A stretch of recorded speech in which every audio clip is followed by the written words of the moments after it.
Hi hello welcome to 6 TV.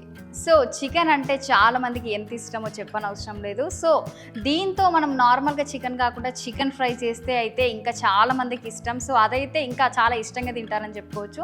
So అయితే fry అంటే ఎక్కువ ఆయిల్ వేయాలి కాబట్టి సో అది ఆరోగ్యానికి అంత మంచిది కాదని చెప్పుకోవచ్చు. సో మనం తీసుకునే ఫుడ్లో కానీ బయట తినడం కానీ ఇంట్లో తిన్నప్పుడు కానీ ఆయిల్ చాలా తక్కువ వాడితే చాలా మంచిదని చెప్పుకోవచ్చు ఆరోగ్యానికి. సో అందుకోసము మనము ఆయిల్ లేకుండా చికెన్ని ఎలా ఫ్రై చేయాలో అయితే ఇప్పుడు నేను చెప్తాను. ఖచ్చితంగా మీరు చేసుకోండి. చాలా హెల్త్ ఇష్యూస్ కూడా ఏముండవని చెప్పుకోవచ్చు. సో నాన్ వెజ్ ప్రియులకైతే చికెన్ అంటే భలే ఇష్టం అని చెప్పొచ్చు. సో నాన్ వెజ్ మనం ఎప్పుడు ఫంక్షన్స్ చేసుకున్నా లేకపోతే పార్టీస్ చేసుకున్నా ఏదైతే ఖచ్చితంగా మనకి చికెన్ ఖచ్చితంగా ఉండాలని చెప్పుకోవచ్చు.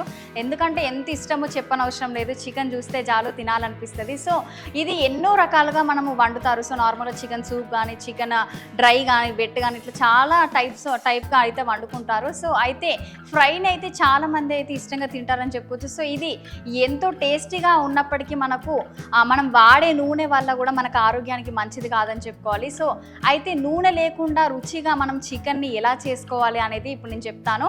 సో నూనె లేకుండా అయితే ఫ్రై చికెన్ అయితే ఎలా చేసుకోవాలి అయితే చెప్తాను. ముందుగా అయితే చికెన్ అయితే తీసుకోవాలి. చికెన్ని బాగా మనం వాష్ చేసుకున్న తర్వాత అల్లం వెల్లుల్లి పేస్ట్ కానీ లేకపోతే కరివేపాకు, చిన్న చిన్న ఉల్లిపాయలు, ఎండుమిర్చి ఇట్లా అంటే కొందరు కొబ్బరి పాలు పోసుకుంటారు, కొందరు పోసుకోరు. సో అలాగే పెరుగు ఇవి మాత్రం ఖచ్చితంగా అవసరం అని చెప్పొచ్చు. సో చికెన్ ముందుగా అయితే బాగా కడిగిన తర్వాత మనం చిన్న చిన్న ముక్కలుగా అయితే కట్ చేసుకోవాలి. కట్ చేసుకున్న తర్వాత ఏదైతే మనం అల్లం వెల్లుల్లి, చిన్న ఉల్లిపాయలు లేకపోతే ఎండుమిర్చి ఇవన్నీ ఉన్నాయి కదా, సో ఇవన్నీ గ్రైండ్ చేసుకోవాలి. ముందుగా గ్రైండ్ చేసుకున్న తర్వాత ఈ పేస్ట్లో అయితే ఆ పెరుగు అయితే మనం కలుపుకున్న తర్వాత ఏదైతే మనం చికెన్ని బాగా కడిగి అయితే పక్కకు పెట్టామో ఆ చికెన్తో అయితే మంచి ఏదైతే పేస్ట్ మనము గ్రైండ్ చేసుకున్నామో ఆ పేస్ట్ మొత్తం కలిపేసి అయితే ఆ పక్కకు పెట్టుకోవాలి. తర్వాత కొందరైతే ఫ్రిడ్జ్లో పెట్టుకుంటారు కనీసం 2 గంటలు అలా ఉంచడము. సో అలా ఉంచితే కూడా మనకి హెల్త్ ఇష్యూస్ చాలా వస్తాయి అని చెప్పుకోవచ్చు. సో అలా ఖచ్చితంగా అయితే అలా వాడద్దు. సో మనము 2 అవర్స్ అయితే అట్లా నానబెట్టుకున్న తర్వాత పక్కకు పెట్టుకోవాలి, కానీ ఫ్రిడ్జ్లో అయితే పెట్టుకోవద్దు. ఫ్రిడ్జ్లో పెట్టుకోవడం వల్ల హెల్త్ ఇష్యూస్ ఫేస్ చేస్తాం మనము. సో ముందుగా అయితే ప్యాన్ పెట్టుకున్న తర్వాత ఉల్లిపాయ ముక్కలు, టమాటా ముక్కలు వేసి అయితే ఉడికించాలి బాగా. తర్వాత అయితే అందులో చికెన్ వేసి సో ఏదైతే మనం నానబెట్టినామో అదైతే చికెన్ వేసి అయితే బాగా ఫ్రై చేయాలి. మరి ఫ్రై చేసిన తర్వాత కాస్త కొంచెం ఉడుకుతూ ఉంటుంది కాబట్టి ఉడికిన తర్వాత చికెన్లోనే మనకి నీరు వస్తూ ఉంటుంది. ఎందుకనంటే మనము ఈ అల్లం వెల్లుల్లి పేస్ట్ ఇవన్నీ వేసాం కాబట్టి పెరుగు ఇదంతా మనము నానబెట్టినాం కాబట్టి అందులో కొన్ని వాటర్ వస్తాయి కాబట్టి అది సరిపోతుందని చెప్పుకోవచ్చు ఫ్రైకి అయితే. కావాలనుకుంటే కొందరైతే కొబ్బరి పాలు వేసుకుంటారు, కొందరైతే కొబ్బరి పాలు వేసుకోరు.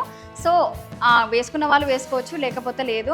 తర్వాత చివరిగా అయితే మనం చూసుకున్నట్లయితే కరివేపాకు వేస్తే మాత్రం చాలా ఫ్రై అయిపోతుందని చెప్పుకోవచ్చు. కొందరు కరివేపాకుతో పాటు కొత్తిమీర కూడా వేసుకుంటారు. సో వాళ్ళ ఇష్టం, ఇక కరివేపాకు వేసుకోవచ్చు, కొత్తిమీర వేసుకోవచ్చు, 2 కూడా కలిపి వేసుకునే వాళ్ళు కూడా చాలామంది ఉన్నారు.